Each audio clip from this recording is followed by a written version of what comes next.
Hello YouTube, name Sketch. I'm gonna play a bit of General's Challenge, but today I want to show you guys. I want to walk you guys through a little bit of how to use the bomb truck, uh, some specs about it, some details about it, and hopefully you'll learn how to use the bomb truck at the end of this video. So today we're gonna play Stealth versus Nuke, because this gives me a good chance to show off what exactly the bomb truck is capable of doing. So let's go right into it, shall we? Now, if you're familiar with my Stealth versus Nuke strat, it's basically just a lot of bomb trucks. Um, yeah, it's mostly just bomb trucks. I won't be in a hurry to finish this mission. I just want to show you guys how you can maximize the use of your bomb trucks. You'll see that even in this mission, it's quite easy to do. One caveat, by the way, because this is going to be played in hard mode, some of the damage output by the bomb truck you're gonna see relative to the enemy is gonna be a little bit off, probably. But overall, that's not a big issue. That shouldn't be a big issue. At the end of the day, I just hope you guys will be able to figure that out. Uh, well, we'll be able to see for yourself what that looks like. To start off, the bomb truck is built from the arms dealer. I think most of you would already know that by now.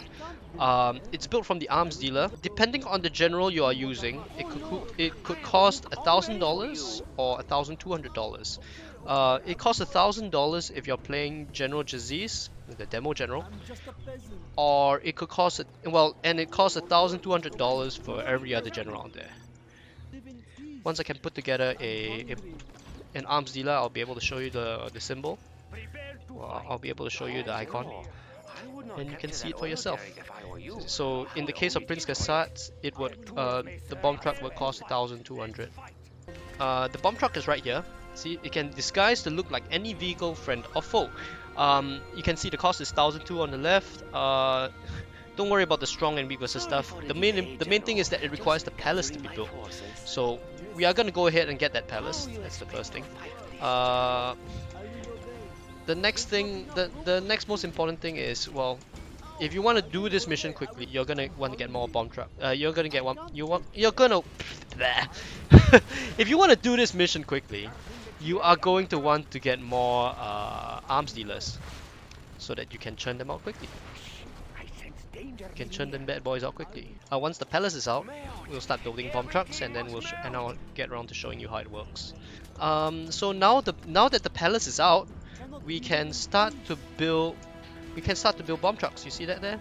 So a hotkey is O, so you can just if I were to what I like to do when I play this mission particularly is group them all 1, 2, 3, 4, 5, and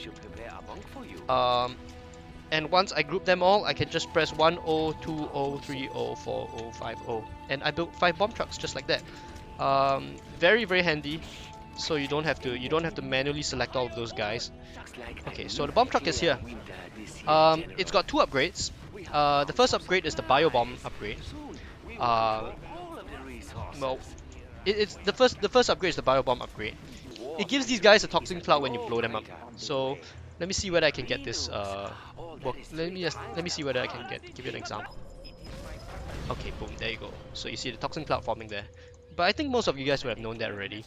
Let's go on to the high explosive upgrade. So high explosive upgrade is like so. It costs an extra $500 per upgrade, by the way. So make sure you only buy what you need. Right, these things aren't free.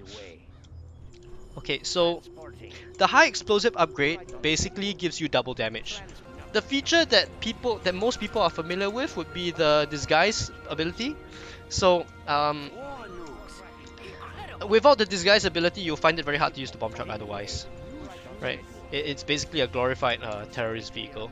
I mean, it is a glorified terrorist vehicle, but the main thing that distinguishes it from regular terrorists, regular Mr. T, is being able to disguise as the enemy. So this borrows heavily from the spy that you might see in the Red Alert series. At least in Red Alert 2, that's for sure. So you can disguise yourself as a vehicle. You can choose any vehicle to disguise as, and naturally what you will do is you'll disguise as the enemy vehicle. So you can disguise as this nuke cannon right here, and then you see it becomes a new cannon. The only thing that you might get confused over is that the colors are the same. Your colors are still friendly, so you might get a little confused over what the color is, like over whether it's your new cannon or their new cannon. Obviously it won't matter because obviously, I mean, it's obviously not mine, but if you're fighting against another GLA faction, for example, it might confuse you a little bit. Like you might disguise as the rocket buggy, or you might disguise as the quad cannon. Usually the quad cannon. So yeah, you might wanna. So this is something to be careful over, something to be a little bit careful about. But you can usually tell it's a bomb truck by the movement. The movement is a little bit weird. It's very inorganic. So the movement does not change depending on the vehicle you change it to. So you can see the radar van looks like it has trouble keeping itself together. Um, if I change to the radar van, the the movement obviously looks the movement is obviously very different. So you can use this to help you as well, figure out what type of whether it's a bomb truck or not.